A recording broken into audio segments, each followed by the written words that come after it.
Morning, everyone. Welcome back to another live stream. It's great to have you along. If you're watching this on the replay, please do feel free to leave any comments that you might have below, and also feel free to share this with somebody that you think might get some value from it as well. So I'd like to welcome back Ross from Trans Tank International. Thanks for being here, mate. Thanks, Anthony. Appreciate the opportunity. Not at all, not at all. Now, we had so much fun with our last live stream about 4 weeks ago. We decided to book in another, so it's awesome to have another chat. But today we have a different topic, and we decided that we'd touch on how packaging affects a company's image. Was there any particular reason why you thought that might be a good topic, mate? I've been really impressed as of late how important it is that really our company image is only as strong as the weakest link in the chain. And there's often small details that I feel can be overlooked. And one of them at times is packaging.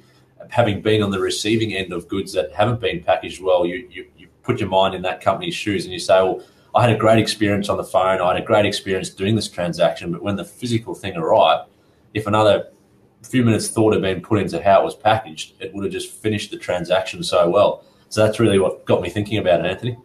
Yeah, perfect. And it's a good point that you bring up too. I mean, so often we think about, getting our product out, shipping it as quick as possible, but sort of once it leaves the store, the warehouse, once we pop it in the post, whatever it might be, that's sort of it. Sometimes we sort of don't think about what happens after that.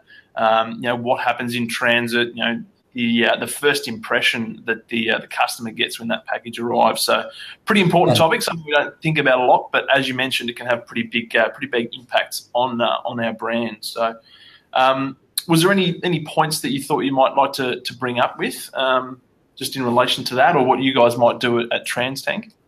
Yeah, I just wanted to cover first how critical first impressions are. Now I'm saying first impressions of the physical product. How important it is that as a company that's shipping products, regardless of whether we're using our own carriers or third parties, it is our responsibility to ensure those goods arrive in the state that they left here. And that's where I think many companies fall over, is that they don't acknowledge that even that when it's a third party freight company, that they still have an obligation to deliver it in the condition the customer is expecting. So we can't control what the freight company does, and we can very quickly fall into the trap of, if there is an issue with the delivery, blaming the freight company and saying, well, look, it's not us. The customer doesn't care. He paid not to have to worry about that. He paid us not to worry about that. Yep. So I think that's a critical. And also the third point I wanted to talk about was how much it gives the customer perception of us as a company, the packaging. Yeah, exactly. That's right. So just to add a little bit of context to this for everybody watching, can you explain some of the products that you guys manufacture and supply at Trans Tank? Yeah, so we have a variety of products, and that brings its own challenge, because we have some products that will go into a box, and that's great. Boxes stacked, they do whatever, they're just nice for shipping. But then there's the other products that have to be shrink wrapped or stretch wrapped or strapped to a pallet or whatever it is. There's all these different ways that a product can be packaged, and we have to look at the product and say, well, how is a freight company going to handle this thing? How are they going to fork it? What are they going to put it up against? What is the best? Are they going to put it in a taut liner? Are they going to put it on a flat deck truck? Is it going to be exposed to the elements? All these types of questions go into deciding what is the right packaging for this product. Yeah, 100%. And all of a sudden we're reeling off all these different things, conditions, environments, all this sort of stuff that we don't necessarily have direct control over once the product leaves. So there is a bit of thought that needs to be put into it. And I know a lot of companies do this really well, and you guys are one of those companies. For a lot of your larger, bulkier type products that you do transport, how do you go about packaging them and making sure that that first impression is a good one for the customer? Yes, it's a good question. First of all, we put them on a pallet so that they can be easily forked, because our products don't naturally have good forklift provisions, all of them. So we put them on a pallet and then we shrink wrap them to that pallet. And that's a product we source from Gateway. And it's very, very tough, and it will actually hold things together on a pallet if there's multiple items. So I think that's been one of the ways that we've been able to overcome the the awkward shapes of some of our products. Yeah, perfect. And obviously, utilizing the pallet also when it is loaded onto transport, it just gives it that little bit of protection surrounding the product as well, because you made sure that if there's products going next to it on other pallets, then you've got that room. It's not going to get damaged, and then the shrink wrap will keep it nice and protected. And the other point is that packaging is an excellent opportunity for marketing, isn't it? You think of how many people touch that packaging in its journey to the customer. It's just such a great opportunity that we often overlook, and you sort of treat it as just being a necessity or a consumable. But hey, why not use the opportunity? You're paying for the freight anyway. Pay a little bit extra and get the exposure. Exactly. Depending on how far the product's going, even if it's only going a short distance, like there's a lot of eyeballs that are potentially going to see that product along the way. So definitely a big opportunity for marketing there. There was a video that we created here at Gateway not too long ago around why packaging is basically as important as your product, and there was a few different points we made in that video. One being the fact that obviously packaging is important for the protection side of your product, as we've discussed already. But then the next 2 points were branding and marketing, and again something that we might not think about all that often. But great opportunities, especially when it is something that's potentially larger and bulky, and it's being transported and moved several times. There's people that are going to be seeing that product, not just the end customer. And a great example of that is how TTI, you guys have put your logo and your branding. It's on the shrink wrap that you use for the product. So it's not just clear plain shrink wrap. You've actually got the branding and the logo on there as well. So is that something that you've done for quite some time? Yes, yeah, it is, and we really need the help of a packaging expert like yourselves to help us understand what the options are. And we rely, we might have this brainwave, but we rely on the packaging experts to say what is and isn't possible. And we need you to come forward with ideas on how we can take our packaging to the next level, which I think Gateway does very well. So we appreciate that. No, that's all right. And something else that we've been looking at implementing here ourselves too, bit of a juicy one for everybody watching, is incorporating more of that marketing aspect into the packaging as well. So for here at Gateway, we have a range of different sizes and delivery methods, packaging methods, from palletizing products, stretch wrapping it, right down to small cardboard boxes that go on a courier. And one of the ways that we're going to look to increase our marketing with the packaging is to include marketing messages on the packaging. So, for example, on the pallets that we stretch wrap, we currently have a Gateway branded tape that goes around the pallet as well, just to help keep the stretch wrap in place. But again, that's a great branding opportunity. It's got the Gateway logo. And now we're thinking of creating another custom tape that's got our social media handles for the different platforms that we have, and running that around the pallet as well. If we're running a promotion or something like that down the track, again, you can have a custom tape with the details on that, and again wrap that around the pallet.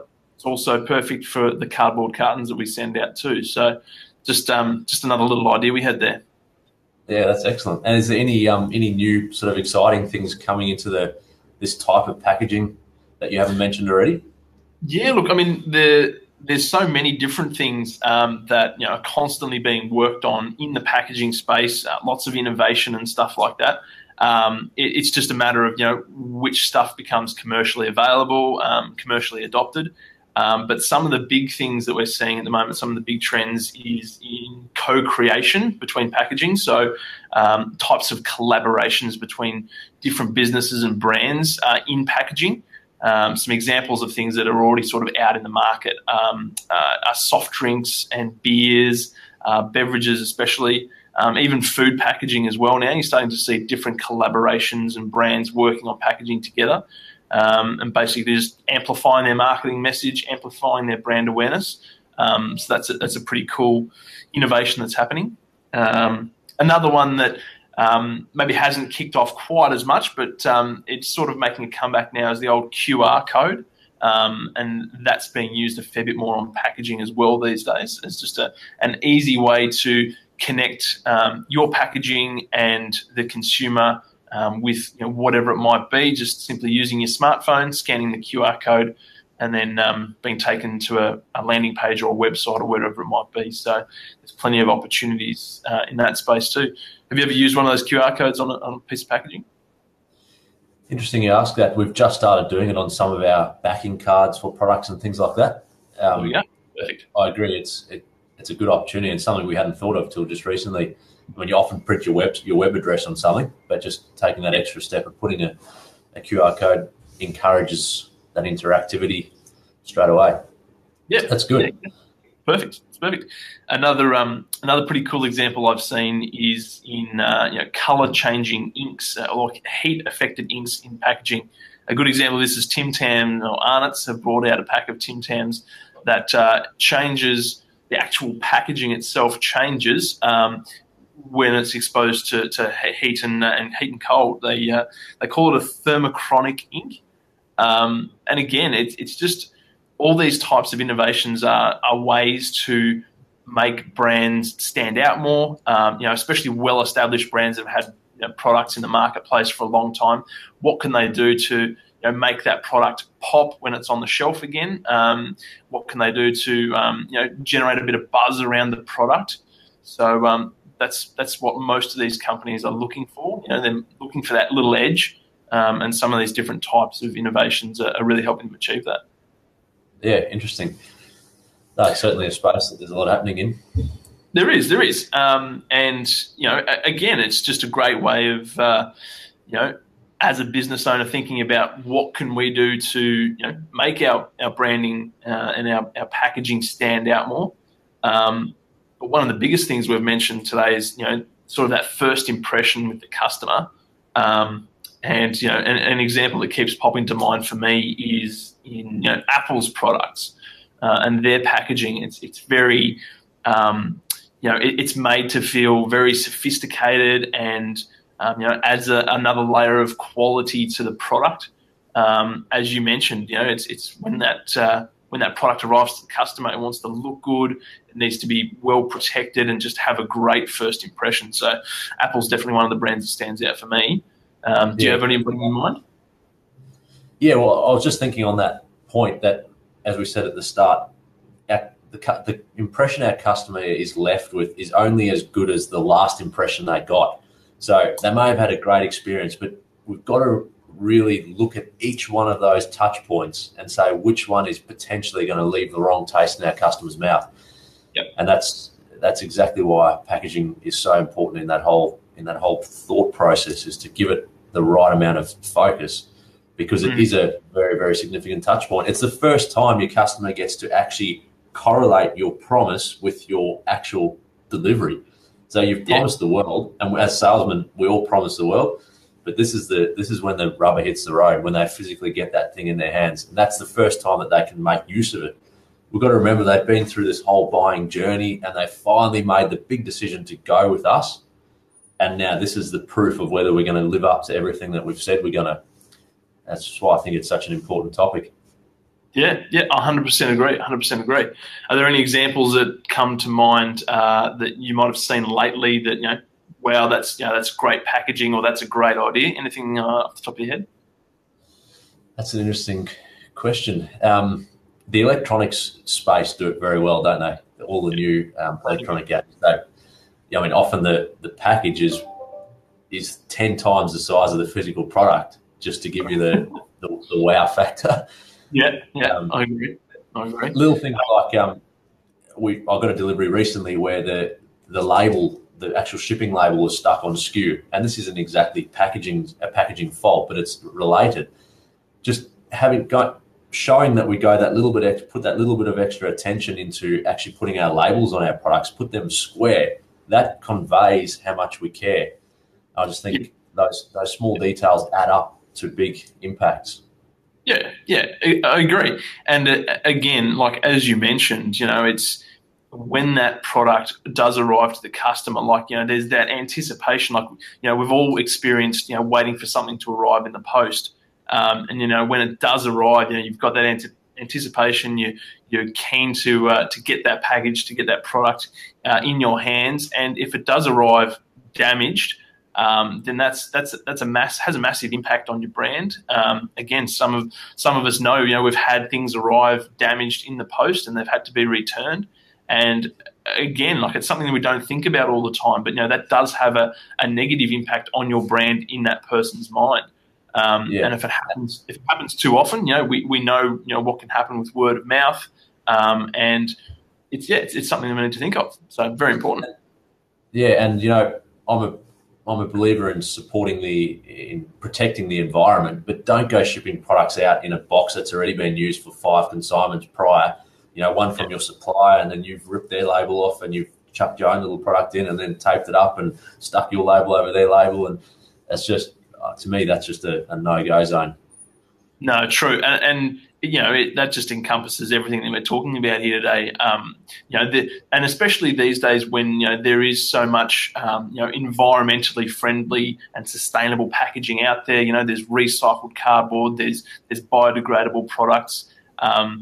It's reusing a cardboard box or a package, as you mentioned there. It's definitely not seen as being environmentally friendly. That's seen as more being cheap. And again, we don't want our brand or our product to look cheap. It is that first impression. It is that wow factor. And because there are so many great options out there these days, it's fairly easy to make sure that you've got a good quality product. Can use your recycled boxes for Coles and Woolies shopping now. Exactly. Bags are gone, so that's a great idea. That is a great idea. We've recently had to put some of the what are they called, the bags that they've got now, like the actual reusable bags. We've put some of those in the car because yes, they had a week's grace period there. The supermarkets, once the plastic bags are gone, they had some reusable ones there for everybody to use, but they're now gone. So that's a great thing moving forward too, I think. And again, you can relate that back to what we're talking about today, in the fact that the supermarkets there are conscious of the environment, but they're also conscious of the packaging and the plastic bags that the supermarket have used for so long. Have had a negative impact on their brand as well, because everybody knows that they're really bad for the environment. And there's been lots of issues around plastic bags. So again, one, it's a great thing that they're doing that to help the environment be more sustainable. But two, it's also about making sure that they keep their brand top of mind and make sure that it's doing everything that it should be and it's looking good to the consumer. Because again, brand is everything. Yeah. No, that's been very informative. Thanks, Anthony. No worries at all. All right. Well, thanks very much for chatting with us again, Ross. Got any closing thoughts, mate? No, just my only thought is to make it happen. Get your packaging up, look at it critically, and make sure that it's the way you would want to receive something when you receive it. Perfect. Love that, mate. Thanks very much for joining us again, and we'll have to have another chat soon. Sounds good. Look forward to the next one. No worries.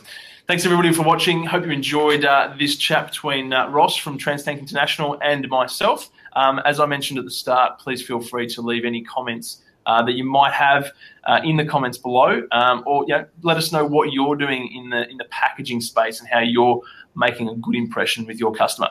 Thanks very much for watching, and we'll see you soon.